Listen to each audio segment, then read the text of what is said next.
Nos encontramos con Adrián Rabier, autor del libro El rostro humano del capitalismo global. ¿Qué tal, Adrián? Bienvenido. ¿Y por qué ponerle el rostro humano o por qué el título de El rostro humano y el capitalismo global?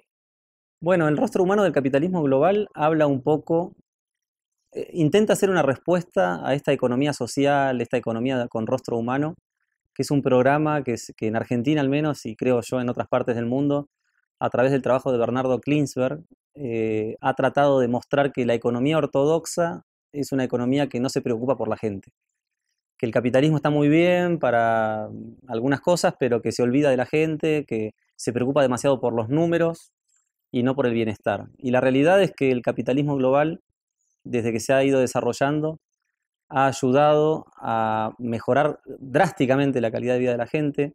Hemos tenido una fuerte suba en la esperanza de vida, la gente vive cada vez más años, una fuerte mejora en la calidad de vida, por ejemplo, los indicadores de mortalidad infantil son cada vez mejores, mayor acceso a agua potable, mayor acceso a tecnología, para más cantidad de gente. Entonces me parece que no es solamente una cuestión numérica, sino que desde que el capitalismo global se ha ido desarrollando y ha ido evolucionando, el rostro humano está mostrando a gente que vive mejor.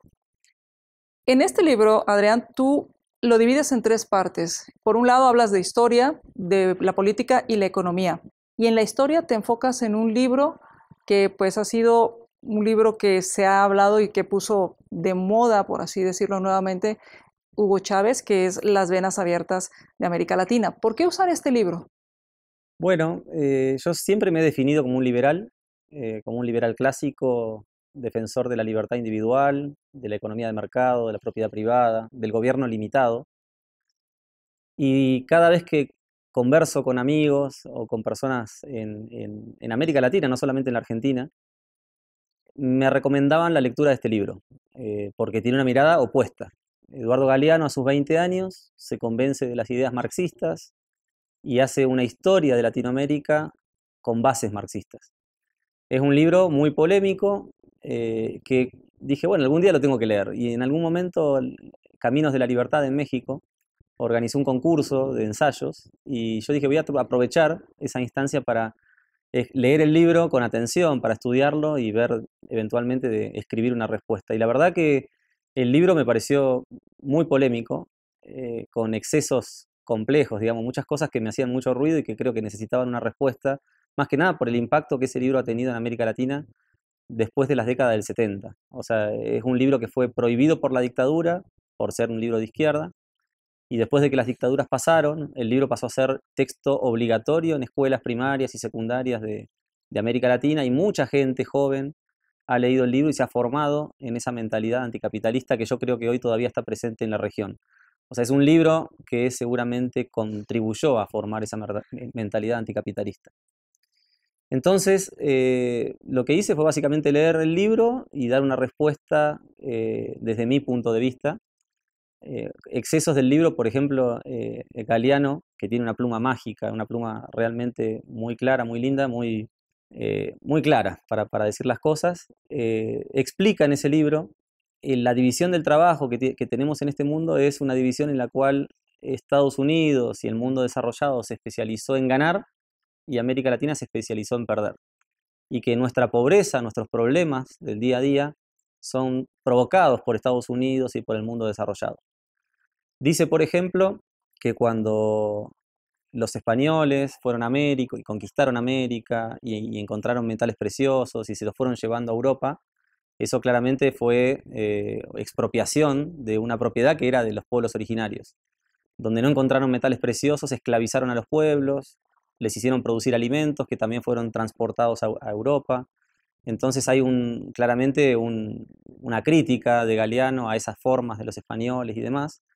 Pero el problema no es ese, sino que él observa que lo que pasa hoy con empresas multinacionales que van a América Latina a tratar de producir algo, de crear valor, en realidad él lo entiende como empresas que con sus tentáculos van a América Latina a extraer, eh, capital o recursos, de la misma manera que lo hacían los españoles siglos atrás. Bueno, la respuesta es otra. Yo creo que vivimos en un mundo de cooperación social donde nos favorece mucho estar en esta economía de división del trabajo, de especialización, donde cada uno hace aquello que cree mejor y se favorece de los recursos de otros. Cuando converso con mis alumnos siempre les digo, piensen por un instante lo que serían sus vidas si todo eso que ustedes consumieron desde que se levantaron hoy a la mañana hubieran tenido que producirlo ustedes mismos. O sea, ropa, alimentos, medicamentos, un techo. O sea, creo que nuestra vida sería muy corta y muy desagradable si realmente no pudiéramos favorecernos del intercambio que realizamos con otras personas. Entonces, ahí hay una clara contraposición de una posición de Galeano en favor de Cuba, en favor de del uso de la fuerza, de la violencia para ir contra los capitales, y una posición un poco más pacífica en favor de la economía de mercado, de la cooperación, de la especialización, que claramente ha mejorado, digamos, los mercados han mejorado claramente la calidad de vida, como decíamos al comienzo. Entonces es un libro que merecía respuesta y bueno, traté de sistematizar brevemente lo que él sugiere y dar la respuesta a esos argumentos. Y con esto tratas entonces de darle, de poner en la historia el lado humano, el rostro humano de ese capitalismo que está atacando Galeano en este libro. Después hablas respecto a la política y hablas sobre la Constitución y la historia constitucional. ¿Por qué es tan importante la Constitución en un sistema capitalista o en una sociedad?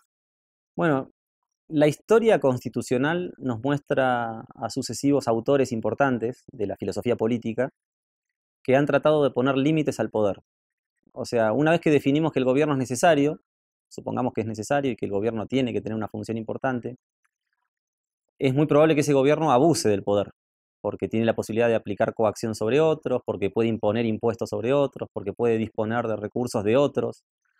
Entonces, muy probablemente abuse de ese poder. Hay una larga literatura que viene escribiéndose desde 1651, creo, el trabajo de Hobbes, donde justifica de alguna manera que el Estado debe existir. Él dice, en un estado de naturaleza va a prevalecer la guerra de todos contra todos.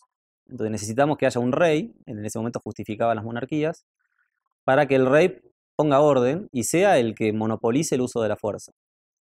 Después viene un autor como Locke y otros que dicen, bueno, es verdad, necesitamos justificar la existencia de una institución que hoy llamaríamos estatal, pero como van a abusar del poder, necesitamos ponerle límites.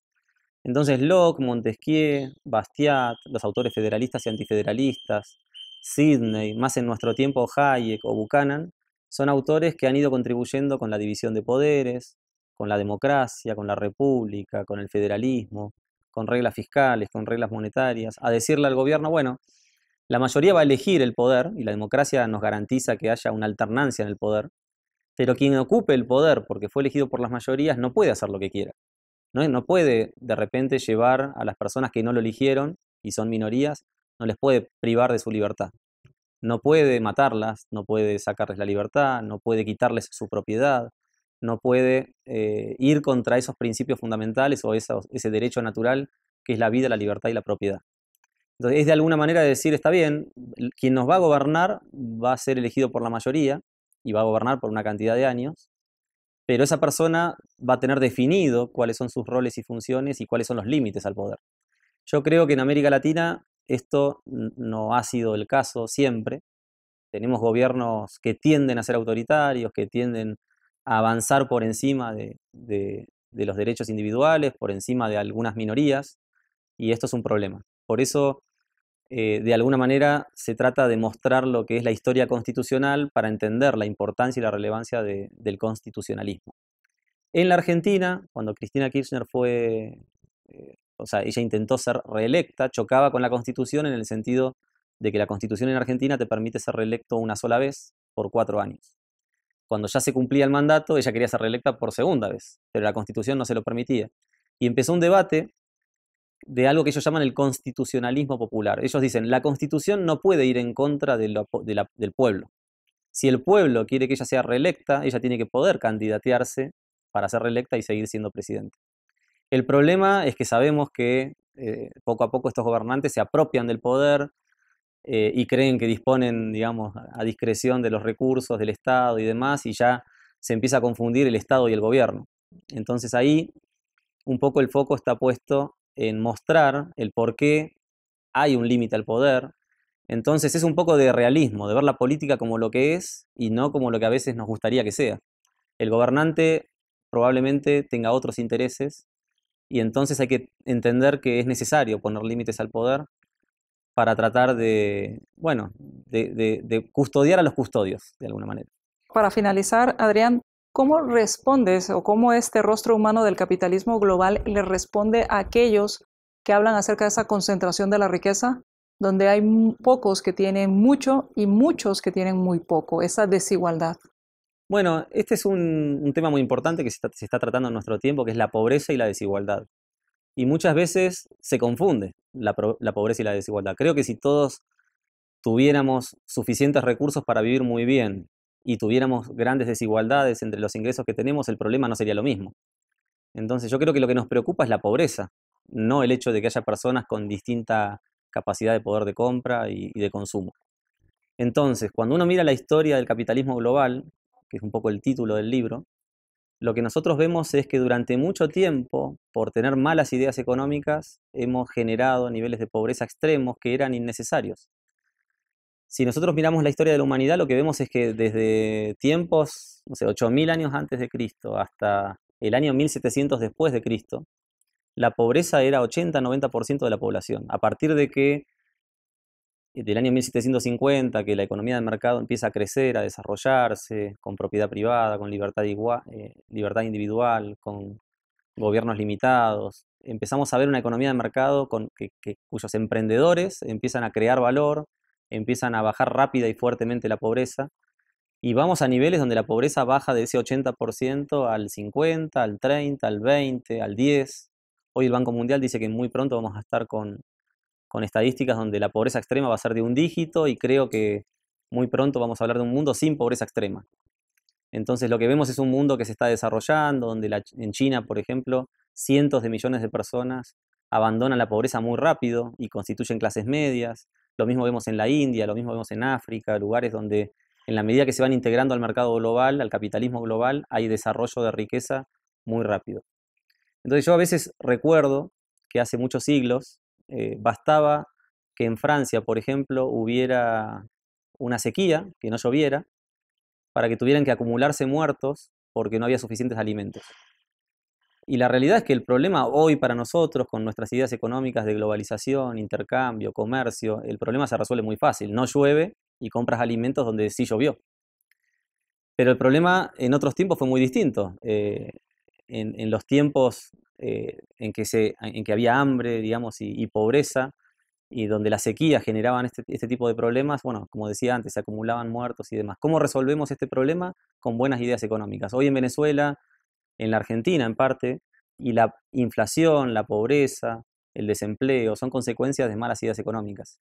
Entonces, en ese ensayo en particular, lo que trato es de distinguir la desigualdad de la pobreza y hacemos un tratamiento de ambos problemas. Hay una enorme literatura para tratar el tema de una manera muy diferente a cómo la ha tratado Piketty o Stiglitz y entender que en definitiva la economía de mercado puede dar una solución a ambos problemas. Pues muchas gracias, Adrián, muchas gracias por ayudarnos a ponerle un rostro humano agradable, amigable al capitalismo global. Muchas gracias por su atención.